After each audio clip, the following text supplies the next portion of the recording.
idan na da sai a gama dumin Kuka zuwa na gaja. Ya aike? Alhamdulillah. Yanzu Hajiya kin san me yake faruwa? Yanzu aka aiko min wai Fatima tana ciki. Ciki?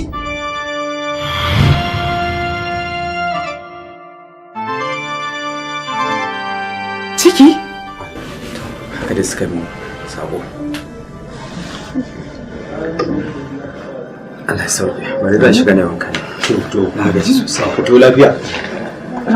Ai wanka lafiya.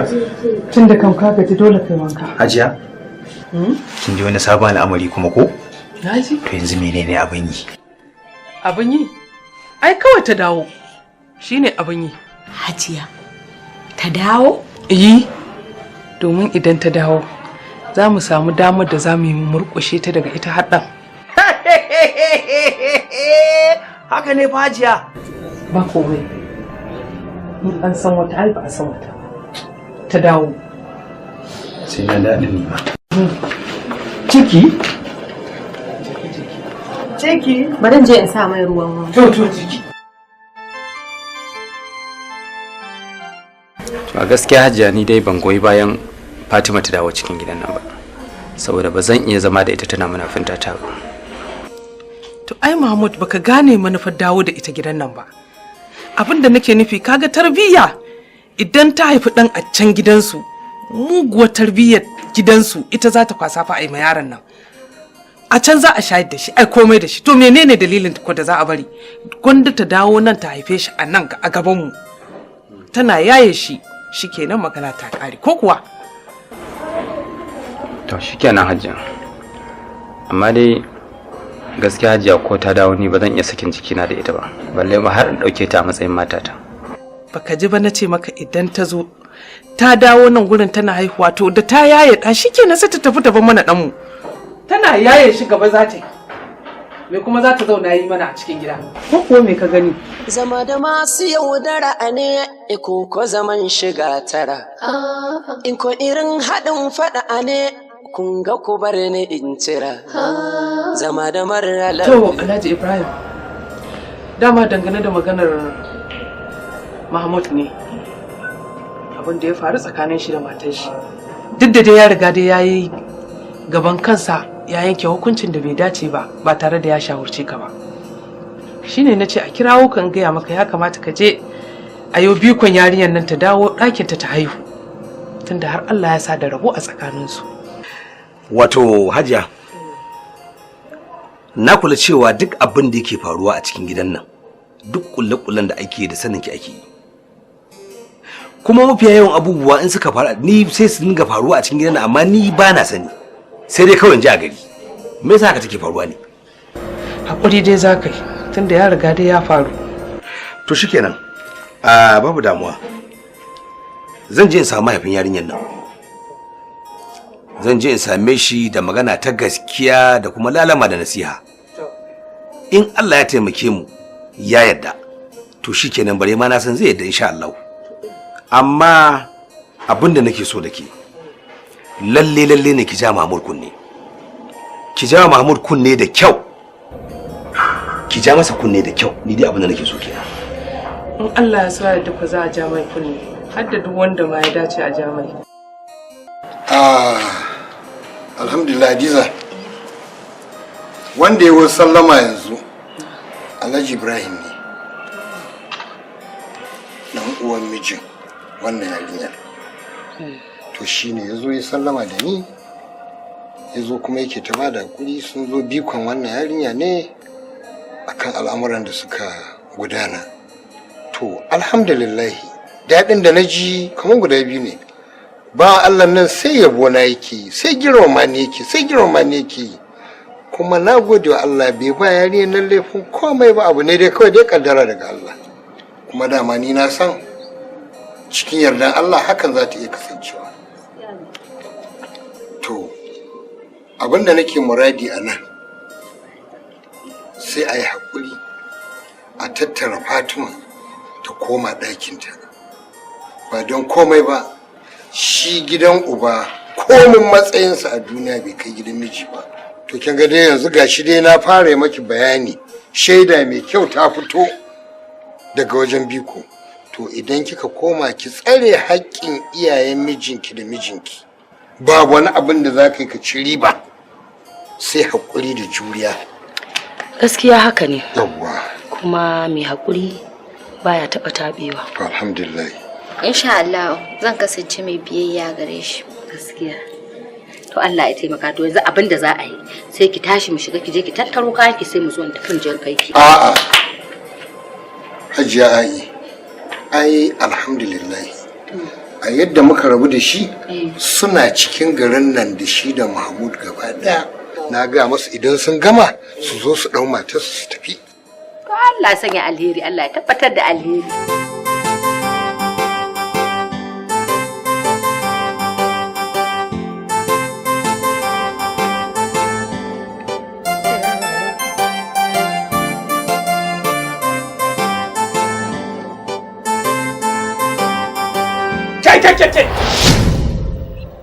Zama saki akan kujera?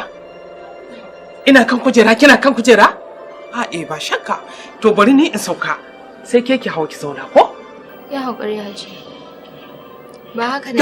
Ba na so in ji. Ko me kika zo da shi ba na so in ji. Duk muhimmancin shi. Bace mun da gani. Tashi ki ban guri na ce. Ba za ki tashi ki ban guri ba? Madamar lafiya. Shakka. A tura tafiya. Rashin kunya taki ma ta yi. Can hali da mai niyya. Kun ga ashe zagon kasa kaman zaman ga faɗa rashin farin sani ne. Allah shi ba mu lafiya.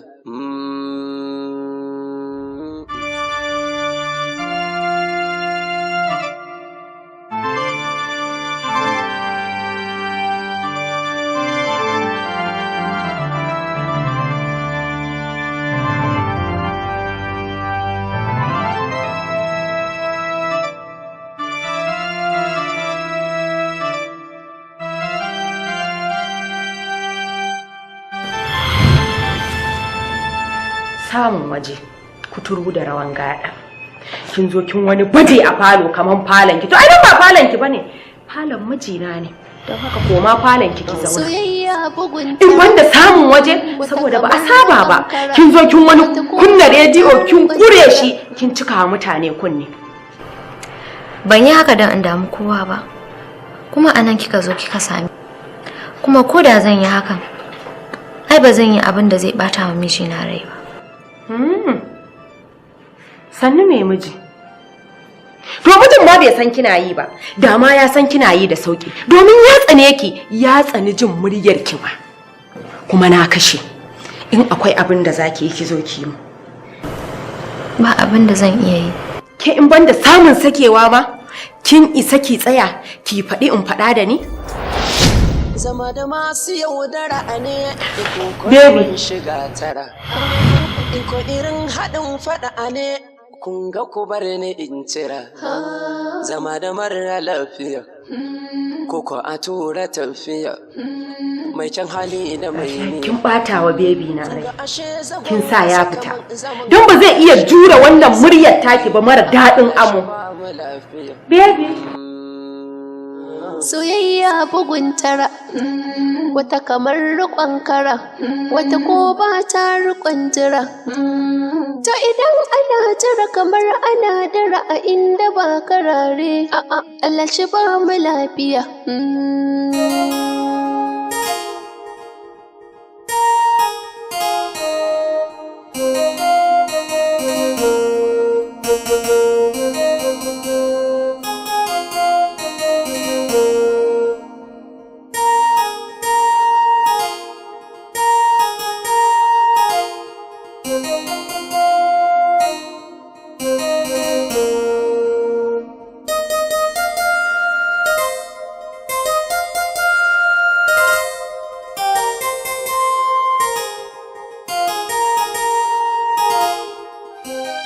Lallai da cutuwa da idan kifi ya bar ruwa, kamar dai da ƙwaruwa idan aka samu rabuwa. Shaƙuwar mu ni da kai kamar mun zama 'yan uwa. Soyayya bugun tara, wata kamar riƙon kara, wata ko ba ta riƙon jira. To idan ana jira kamar ana dira a inda ba karare, Allah shi ba mu lafiya. Soyayya hakin cikin ruwa, dabara zaman cikin wuta, ya za a yi daɗan cikin uwa. Labarin dare ake yawa ku sani komai da shakuwa, amana da karɓuwa. Soyayya hakin cikin ruwa, dabara zaman cikin wuta, ya za a yi daɗin cikin uwa. Labarin dare na kiɗuwa ku sani komai da shakuwa, amana da karɓuwa. Soyayya hakin cikin ruwa, dabara zaman cikin wuta, ya za a yi daɗin cikin uwa. Labarin dare ake yawa ku sani komai da shakuwa, amana da karɓuwa. Banga tana da lafiya ba, balle in zaman jira. Zama da masu yaudara ne, ko zaman shiga tara. In ko irin haɗin faɗa ne, kun ga ku bar ni in cira. Zama da mara lafiya, ko a tura tafiya. Mai kyan hali da mai niyya. Kun ga ashe zagon ƙasa kamar zaman faɗa rashin farin sani ne. Allah shi ba mu lafiya. Soyayya hakin cikin ruwa, dabara zaman cikin wuta, ya za a yi daɗin cikin uwa. Labarin dare ake yawa ku sani komai da shakuwa, amana da karɓuwa.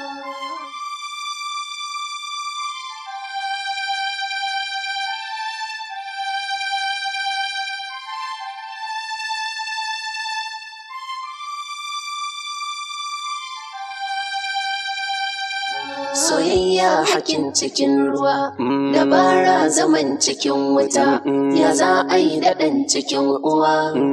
Labarin dare na kewa ku sani komai da shakuwa, amana da karɓuwa. Soyayya hakin cikin ruwa, dabara zaman cikin wuta, ya za a yi daɗin cikin uwa.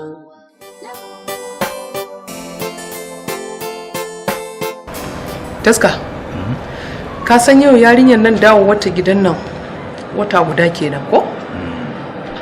Kana sane da cewar bata dawo gidan nan don ta shantake gindi ta zauna ba. Saboda dan mu samu yanda za mu yi mu kauda ta. Ka san ciki ne da ita. Haka ne. Yanzu idan ta tafi can ta je ta haihu, na gama yawo. Don haka abin da nake bukata duk inda take na janyo ta domin samu damar da za ta bakunci lahira kawai. Haka ne. Abin da nake so da kai ga wannan to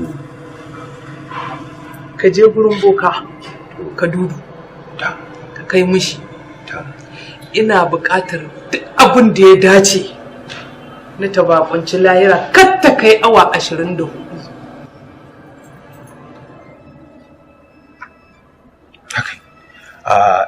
Na fuskanci abin da yake nufi. Lalle gobe akwai sabuwar gawa a gidan nan Hajiya. Ina so labari ya canza. Kamar yadda ya taɓa faruwa a wani labarin dare. An gama. Sai na dawo. Na tafi.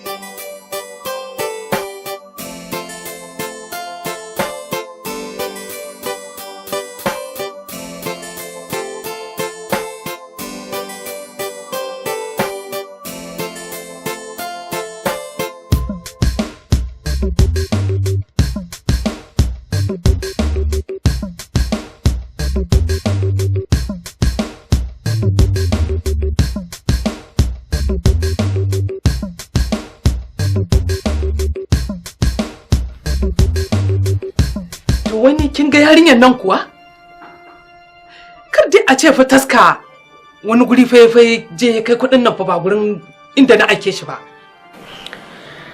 Hajiya ko dai raina kudin yayi da kika ba bokan. Ai boka ka dudu ko na bashi kudi ko ban bashi ba na tabbata na san cewar ko aikawa ne zai mun aiki barantana. Salamu alaikum. Hajiya. Hajiya. Ta ba ta hajiya. Me ya faru? Mai gida na ne ina zaune a gida yaro ya zo abubuwa na tashi na leka shine sai ice min wai mai gida na ne ya yi hatsari sai na kama hanya na bi shi muka tafi asibiti likita ya ce ya karya wuri 3. Shi taskar?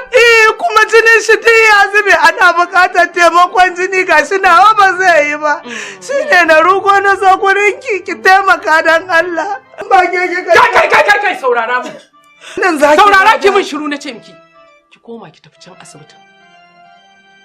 Ba za ki rasa waɗanda za su baki gudunmawa masu ba da taimakon jini akwai su. Kin gane? Ai ne da irin waɗanda duk suka jikkata suka zama matsala irin haka. Ai ni da mai lafiya nake al'amari na. Kin gane? Ina so ki sani mijinki yayi expire a wajena. Kai! Fita ki ban gudu. Na ta miki bismillah. Ki so kira mu wani ihu wani waye.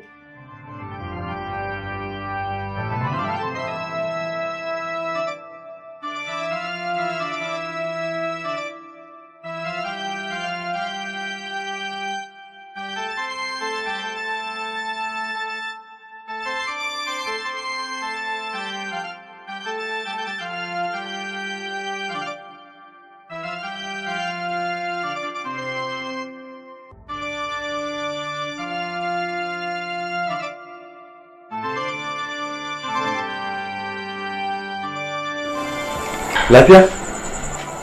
Mahmud, wani abu ne ya bani mamaki. Yanzu matan taska ta bar gidan nan.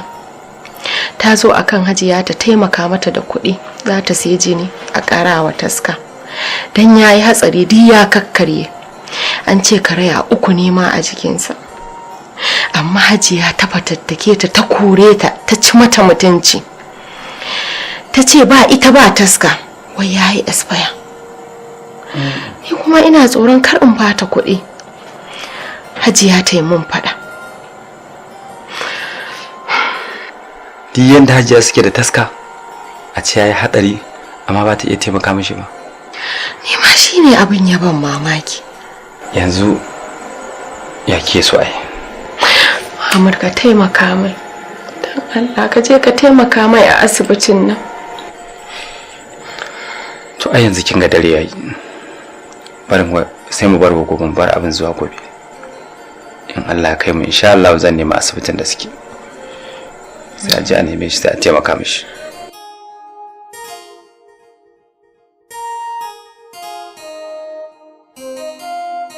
Malam Mahmud, watan akwai wasu abubuwa da suka faru wadda suka bani tsoro matuƙa. To dalili da isa na nemo ka magana ne da ya kamata ni da kai na. Watan jiya da aka kawo taska bayan ya samu hatsari akwai wani abu da ya daga hankali.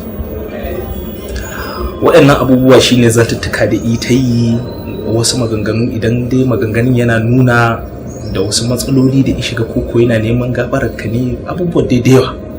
Wato yana faɗin wasu abubuwa ne dangane da wasu abu sharrurruka da yi da wasu abubuwa dai kuma yana neman gafararka kuma da wajen ka za shi yana ta dai wasu zantuttuka dai haka. To sai na nemo ka saboda in sanar da kai wannan. Mu dai musulmai ne. Ya kamata a koda yaushe idan muka samu kanmu a cikin irin wannan yanayi to maslaha shine babba abu. Shi yasa na nemo ka idan har ka je ka dan yi bincike ka tabbatar da abin da na faɗa maka dan nan da gaske ne kai din yake nema to da Allah ina da buƙatar ka gafarta masa. To ba komai dakta. In Allah da zan yi bincike kuma in na bincika zan yi amfani da shawararka. Ne wannan ba na abin da abin da aka ce akwai mutuwa mutum ya riga ya mutu babu wani kado da zaka ce. Gaskiya ne. Tunda dukkan musulmai gaskiya ne. Ko da yaushe ana so musulmi ya zama mai yafiya kamar yadda ka bana. Gaskiya ne. Allah ya masa rahama. Amin ya rabbi. Allah ya gafarta masa. Nagode sosai. Ba da mu. Nagode sosai. Ni zan koma. To shikenan nagode sosai. Nagode sosai. Nagode sosai. Hajiya. Menene? Ki je haka. Ya ina zan je ba daɗin ji. Hajiya ki hawo. Na gaji sai na je. Yau za a yi ta kare. Na gaji da ganin yarinyar nan. Hajiya, da Allah ta rabu da ni. Hajiya.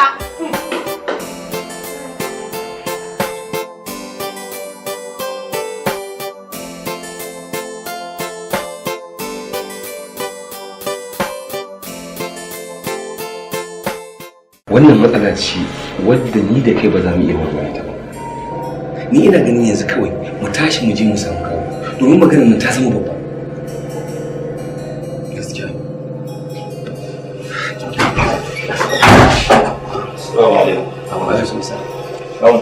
Sannu ku. Sannu ku. Zauna, lafiya ku zauna, ku zauna. Zauna.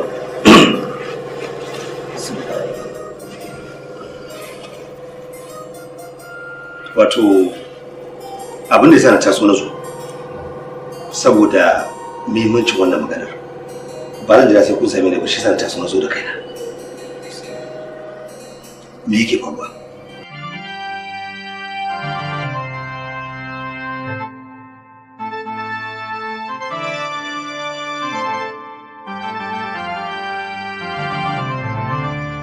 Yaya kai? Ni na san wani abu da ba ku sani ba game da matsalar gidan nan. To, ni birin koma. Kakka tafi. Ka zauna domin ka zama shaida. Muhammad, maganar da ke bakina magana ce mai nauyi a baka, mai razanarwa a lokacin da ake furtata. Mai kunce kullin da aka kulla a ɓoye domin a cimma wata manufa. Duk da na san magana za ta kawo ƙarshen zamana da kai a lokacin da son ka mun kamun kazan kuku, wannan ba zai hana ni in faɗa ba in har ina son in kauce wa ragon azancin da nai. Muhammad, lokaci yayi da ya zama wajibi a kaina da in sanar da kai cewa aure na da kai ba a yi shi akan turba da manufa mai kyau ba, face ana son a yi amfani da ni wajen mallakar dukiyarka. An yi ta amfani da ni wajen kulla sharri da makirci ka matarka Fatima. Yana daga cikin sharrin da muka aikata a kanta, ya yi sanadiyyar gurɓata soyayyarka da ita. A ƙarshe ka ce ta tafi gidansu.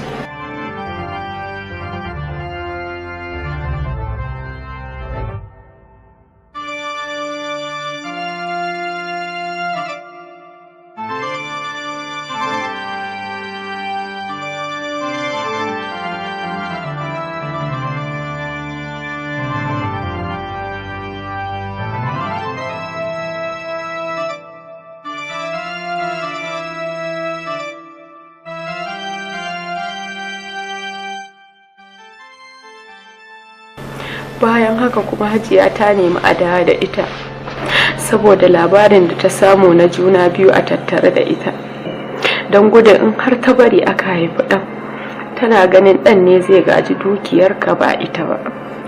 Domin haka ta zaɓi a dawo da ita domin ta yi sanadiyyar hallakar da ita.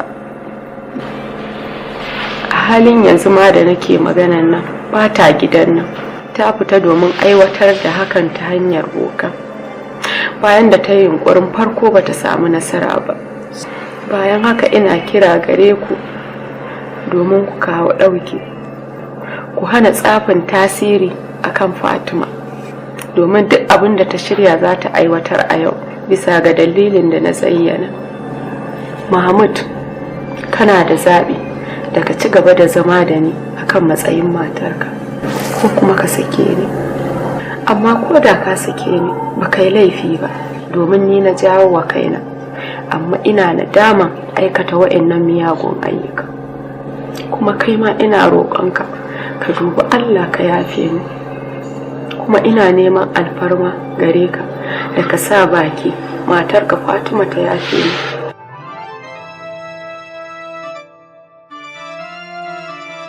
Na yafe miki. Yallaɓai, ina roƙonka a madadinta da ka yafe mata domin Allah, domin ina yi maka kwaɗayin aljannar Ubangiji. Girmanta kamar kwatankwacin girman ƙasa da sama ne. Daga cikin waɗanda yake ɓanta da ita har da waɗanda suke ɓoye fishinsu a lokacin da aka yi musu ba daidai ba. Daga ƙarshe ma ya ce yana son masu kyautatawa. Nafisa, na yafe miki. Sannan ke ma Fatima, ina roƙonki. Ina mai neman gafara a wajenki akan irin cutar da ke da na yi ba da hakkinki ba. Ina so ki yafe mu. Allah ya gafarta mana. To alhamdulillah. Kai Mahmud, sai ka ƙare gode wa Allah da ya kare ka, kuma ya bayyana maka abin da ya shige cikin duhu. Wannan ba wani abu bane, illa kawai Allah yana so ya nuna ma ikonsa da buwayarsa. Tunda dai Nafisa ta yi nadama kuma ta fahimci gaskiya, abin da nake so da kai shine ka haɗe kan matanka duka, kuma kada ka bar Hajiya ta san komai akan wannan abu. Wannan gaskiya ne, amma duk da haka ina so ku dan ƙara bani lokaci domin ina so in gudanar da bincike na musamman. Wato wannan al'amarin akwai tashin hankali, domin yadda na san duniya tana mata jagora wajen aikata munanan ayyuka irin wayannan. To yanzu yaya za ta yi da hakkin Hajiya Aisha, Allah ya ji kanta, da ita ce ta yi sanadiyar rasuwar ta mabaki daya. To don haka akwai buƙatar mu tashi tsaye mu jajirce da addu'a domin neman tasiri, musamman ma akan wannan yarinya Fatima da take neman tsira baki daya. Kai kuma Abdul, ka ƙara ƙoƙari akan abin da kake yi, kai ma Allah ya baka masu yi maka. Kawo ni akwai wani hanzari ba gudu ba game da abubuwan da suka rinka faruwa, wanda har ya kai na samu wasu kalmomi masu kaushi marasa kyau waɗanda an saka shiga tsakanina da mahaifin Fatima na faɗa masa. Na ke roƙonka da ka shiga gaba ka same shi da a bashi haƙuri, shi ma ya yafe mu. To ni ina ganin kawo ko za mu tashi ne gaba ɗaya mu je can ɗin. To ni ina ganin akwai wani abu, kawo ya je shi kaɗai. Mahmud, ai wannan ina ganin aiki ne mai sauki, domin Malam Hashimu mutum ne mai saukin kai. Don haka abin da nake so, ina so gaba ɗaya mu tashi tsaye mu jajirce akan maganar addu'a. Don haka abin da ke umartar mu da shi shine a daren yau din nan akwai buƙatar kowannen ya yi kiyamun laili, ko da ka biya aka samu to ai addu'o'i na musamman. Allah ya warware mana al'amari. Amin. Shikenan.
Fatima.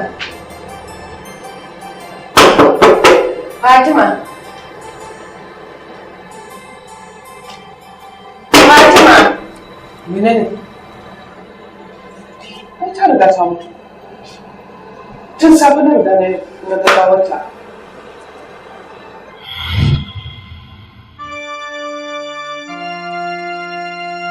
Duk mai rai mamaci ne. Ba mutu ba, amma idan lokaci na yayi dole zan mutu.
Hajiya.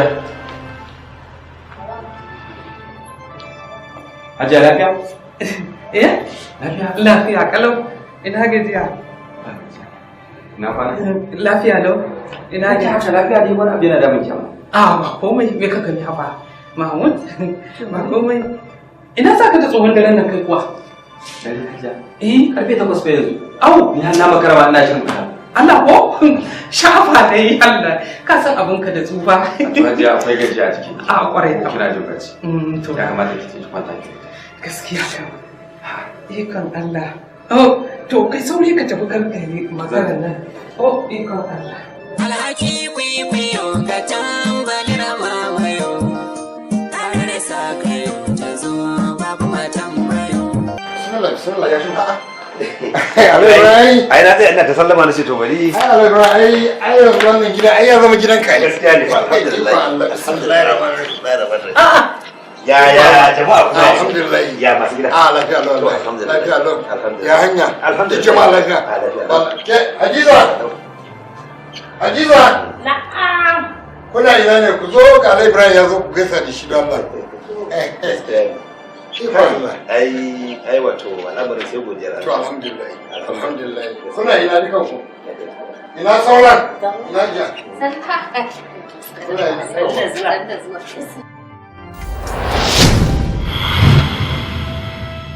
Iro? Iro? Hajiya Aisha? Ya haka? Ya haka? Alai Ibrahim. Alai Ibrahim. Na? Akwai sanayya ne tsakanin ka da ita? Wannan bai ita ce ai matar yayan nawa ai. Matar yayana ce. Aisha? Wani da gaske. To ai Aisha mun fi shekara 30 da ita nan gidan. Na? Mun fi shekara 30 da ita nan gidan. Da aure ko kuwa? Zama na mutunci halin da muka tarar da ita Allah ya bamu iko muka fitar da ita daga ciki muka aje ta a gidan nan bata taba tada hankalinta za ta tafi wani wuri ba kuma wani abin da ta taba mana tashi hankali. Allah sarkin da ya isa. To ita Hajiya Aisha ita ce mahaifiyar Mahmud. Mahmud da ya auri Fatiman gidan nan. Kai Allah ga mun gaskiya. Gashi na ga maka. Hadiza. Na'am. To ke ji wani sabon labari. Wannan ba ne abun al'ajabi. Ashe yanzu wani sabon labari.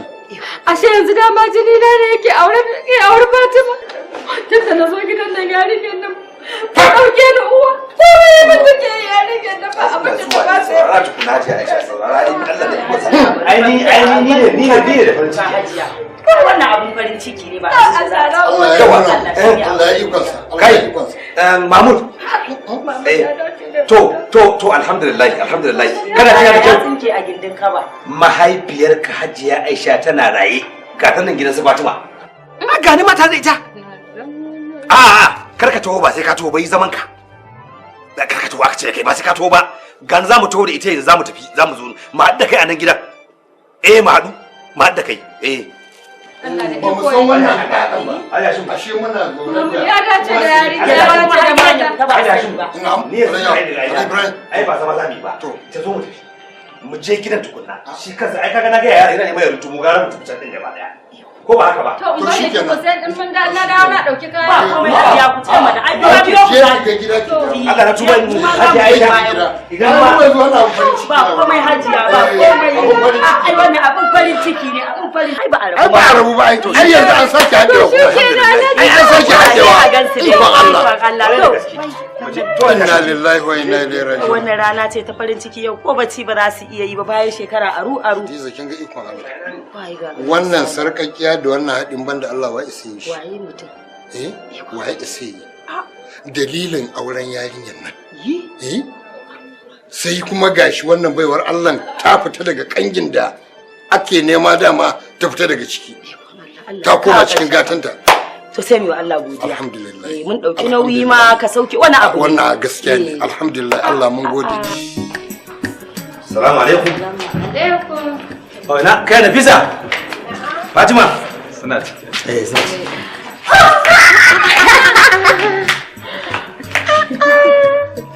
kai Allah muku albarka sannan lafiya lau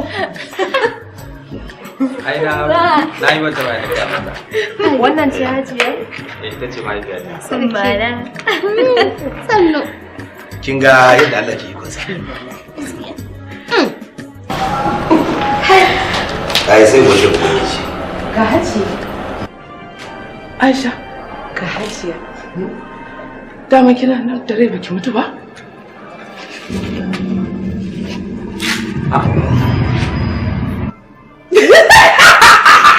ni ce dama yaya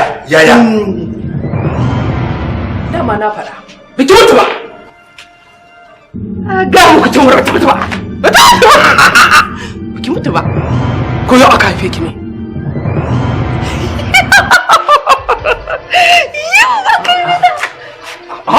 kai baka sani ba bari in je in gaya musu bata mutu ba gaskiya ne bari in shiga mota yanzu nan can gaya musu ai ki mutu ba suwa za ga ne ya suwa za ga ka san su ba kai na fahimta bari in je gaya musu ba ruwanka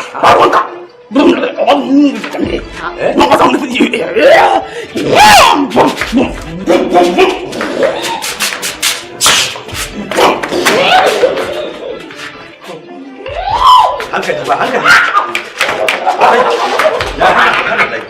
ke lafiya me wannan hajiya ni ban taba gani irin wannan abu wani ya taba hankali shi zautuwa ce wannan ba inna lillahi wa inna ilaihi raji'un to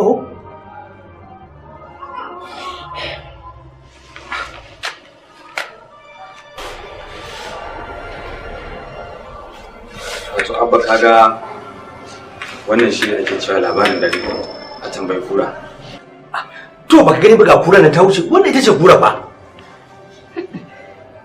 Allah ka sa mu tuka da imani amin ku shiga ciki ku shiga ciki to ku shiga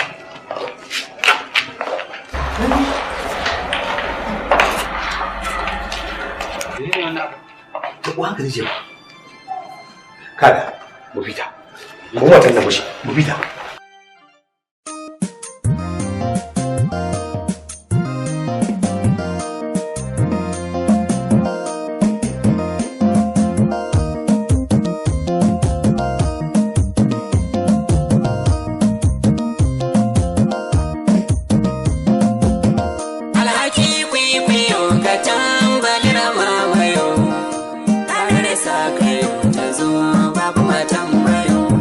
Alhaki kwikwi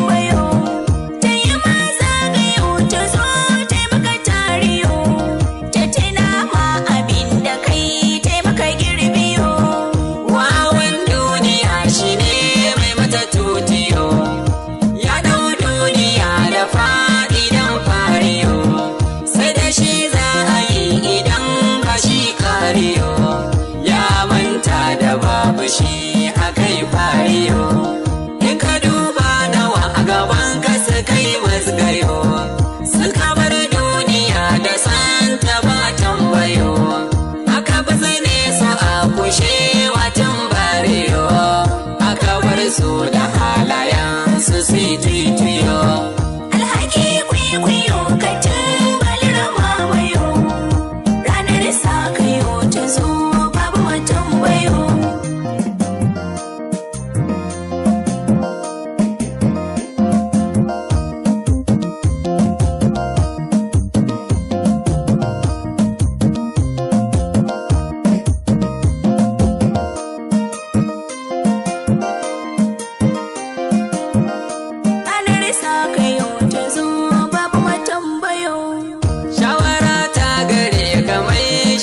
Sharewa da yawan kulle-kulle batanci mamayo, duniya za ta bi da kai taimaka tarewa, duk abin da ka shuka shi za ka yi girbiyo.